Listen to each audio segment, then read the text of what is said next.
অনেকেই তোমরা জিজ্ঞাসা করেছো যে তোমার কি হয়েছে দিদিভাই, তোমার শরীর খারাপ কেন? সেটা আমি এতদিন তোমাদের কাছে কোনো রকম ফেস টু ফেস কিছু বলিনি, সেটা আজকে তোমাদেরকে দেখাবো। দেখো এত আয়োজন কেন। এই যে যাই হোক, ছোট্ট একটা মিনি ব্লগ নিয়ে চলে এলাম, তোমরা সবাই দেখতে থাকো। আর হচ্ছে ভালো লাগলে লাইক কমেন্ট শেয়ার করে দিও।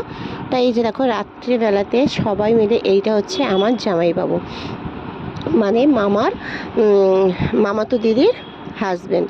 আর এখানে সবাই মিলে বসে এই যে কাজ, মানে বাড়িতে একটা ছোট্ট অনুষ্ঠান আছে, সেটা হচ্ছে আমার স্বাদের অনুষ্ঠান। সেই জন্য আগের দিন রাত্রিবেলায় সবাই কেটে আর রাখছে। আর এটা হচ্ছে আমার মাসি, আর এটা হচ্ছে মামার মেয়ে, আর ওই যে পিছনে আছে ওটা হচ্ছে আমার জ্যাঠামশাইয়ের ছেলে, মানে ওটা হচ্ছে আমার দাদা। তা সবাই মিলে এই যে গল্প হচ্ছে। আর এই রাত্রিবেলায় হচ্ছে সমস্ত বললো, যেহেতু দুপুরে খাওয়া দাওয়ার ব্যবস্থা, সেই জন্য হচ্ছে রাত্রিবেলায় সব কিছু আগে থেকেই কাটাকাটি করে রাখছে। আর এখানে হচ্ছে সবাই একসাথে থাকলে যেটা হয়, একসাথে মিলে আনন্দ।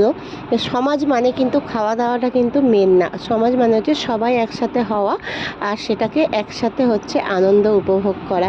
কিন্তু আমি বেশি লোকজন বলিনি, অল্প কিছুটা বলেই সেরে দিচ্ছি, কেননা এখন বর্ষার সময়, বর্ষার আকাশ, কেননা বৃষ্টির একটা ব্যাপার আছে। আর বৃষ্টি হলেই কিন্তু যে কোনো মানে অনুষ্ঠানে একদমই ভালো লাগে না, অনেকটাই বিরক্ত বোধ হয়। সেই জন্য হচ্ছে অল্প কিছু না বললে না, সেরকমভাবেই কিন্তু অল্প ছোট্ট করে একটা কাজ হবে।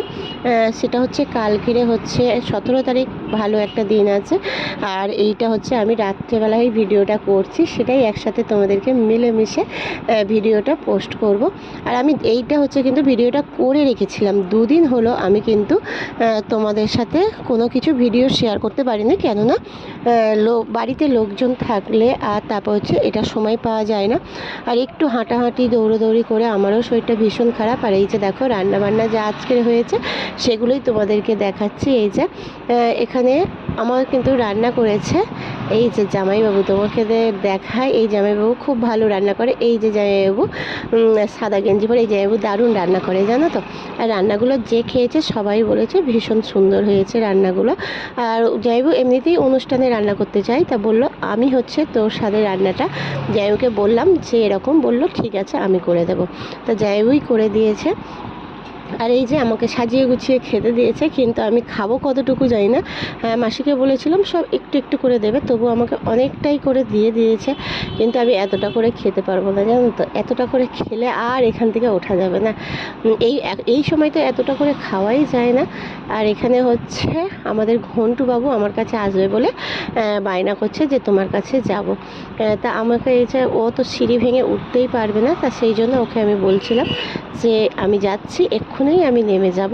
তা যাই হোক, তোমাদের সাথে অল্প করে ছোট্ট করে একটু শেয়ার করলাম। ভিডিওটা ভালো লাগলে একটু লাইক কমেন্ট শেয়ার করে দিও। টাটা, সবাই পাশে থেকেও সাপোর্ট করো। টাটা।